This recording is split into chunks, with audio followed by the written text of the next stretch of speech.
Saudara-saudari dan anak-anak yang terkasih dalam Kristus, dari Novisiat SVD Keweruteng Manggarai Flores NTT, saya Pastor Freddy Zahadin SVD, menyampaikan ucapan selamat jumpa lagi lewat siraman rohani. Hari ini Jumat 2 Desember 2022. Injil hari ini diambil dari Matius bab 9 ayat 27 sampai 31. Kita diingatkan bahwa Tuhan selalu setia pada janjinya.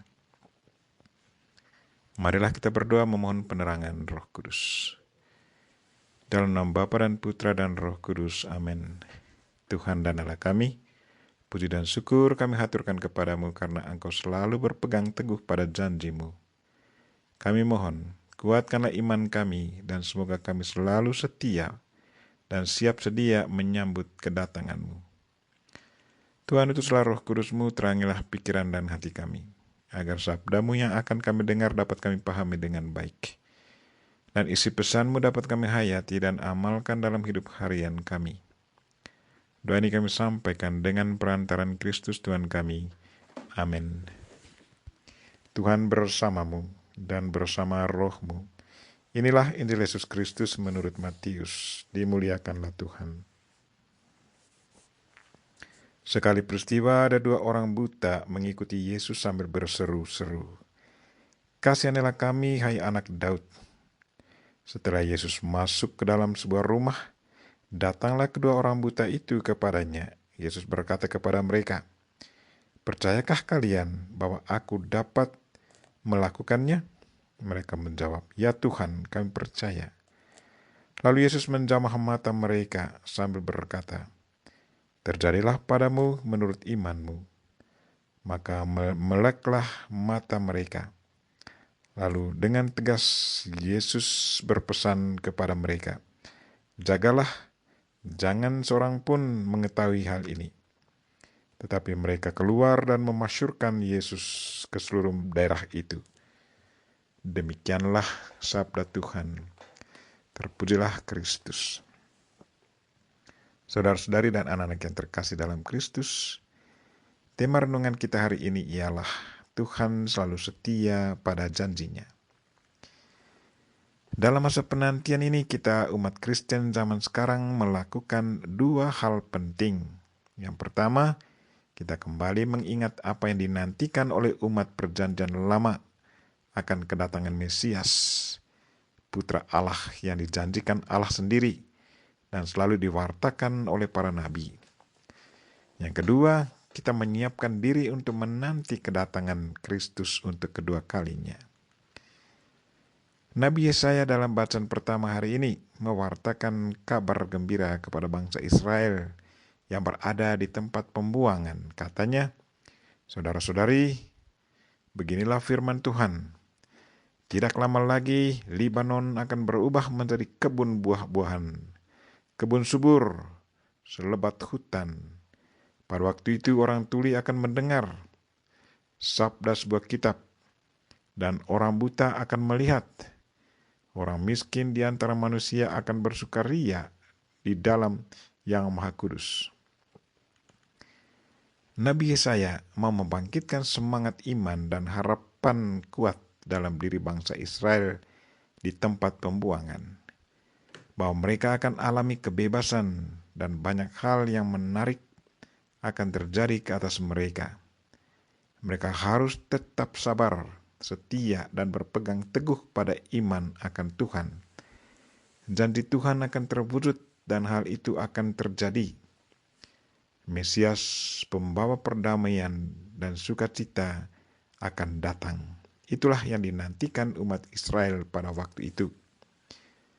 Nubuat Yesaya ini terwujud dalam bacaan Injil hari ini. Dua orang buta mengikuti Yesus sambil berseru-seru, "Kasihanilah kami, hai anak Daud." Yesus menantang mereka, "Percayakah kalian bahwa aku dapat melakukannya?"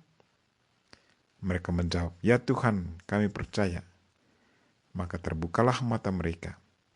Firman Tuhan yang dulunya sudah disampaikan, kini terwujud dalam diri Yesus Kristus. Mujizat yang dialami oleh kedua orang buta ini sesungguhnya sudah diberitakan oleh Tuhan lewat nabinya.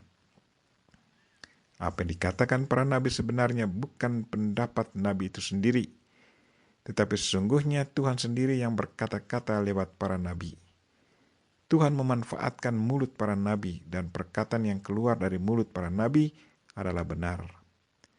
Para nabi tidak berkata seturut kemauannya sendiri. Sama sekali tidak, ia selalu diilhami oleh Roh Kudus. Saudara-saudari dan anak-anak yang terkasih dalam Kristus, mari kita ikuti dan amalkan dalam hidup pesan yang disampaikan kedua bacaan hari ini. Yang pertama, Tuhan selalu setia pada janjinya. Karena itu, bersabarlah dan berpegang teguhlah pada kata-katanya. Yang kedua, Tuhan memanfaatkan para nabi, pelayannya, untuk mengingatkan umatnya. Karena itu, dengarkanlah mereka dan renungkan apa yang diwartakannya. Yang ketiga, apa yang dijanjikan Tuhan lewat Abraham, Ishak, Yakub, dan yang diingatkannya lewat para nabi, sudah terwujud dalam diri Yesus Kristus. Kristus sudah hadir secara fisik di dunia ini, sudah menjalankan misinya untuk menyelamatkan manusia. Kini sudah kembali kepada Bapa dan tinggal bersama Bapa dalam surga. Tuhan sudah menjanjikan bahwa Yesus Kristus akan datang kembali pada akhir zaman. Kapan Dia datang menjemput kita? Kita tidak tahu. Tuhan sendiri berkata, siap sedialah selalu. Ia datang pada waktu kita tidak tahu. Marilah saudara-saudari dan anak-anak yang terkasih, perkuatkanlah iman kita pada Tuhan. Dia selalu setia pada janjinya. Kita pun harus setia padanya. Ikutlah warta keselamatan yang diwartakan oleh pelayan-pelayan Tuhan. Kristus yang sudah diwartakan para nabi sudah hadir di tengah kita secara fisik. Sesudah menjalankan misinya, dia sudah kembali kepada Bapa. Dia juga berjanji bahwa dia akan datang kembali. Kita harus siap sedia selalu menantikan kedatangannya. Kita mohon Bunda Maria untuk selalu mendoakan kita. Amin. Marilah kita mohon berkat Tuhan. Tuhan bersamamu dan bersama rohmu. Semoga saudara sekalian dan mereka yang kita doakan pada hari ini, secara khusus mereka yang sakit, dan segala aktivitas kita sepanjang hari ini diberkati oleh Allah yang Maha Kuasa, Bapa dan Putra dan Roh Kudus. Amin. Terima kasih sudah nonton. Jangan lupa like, subscribe, dan share ya.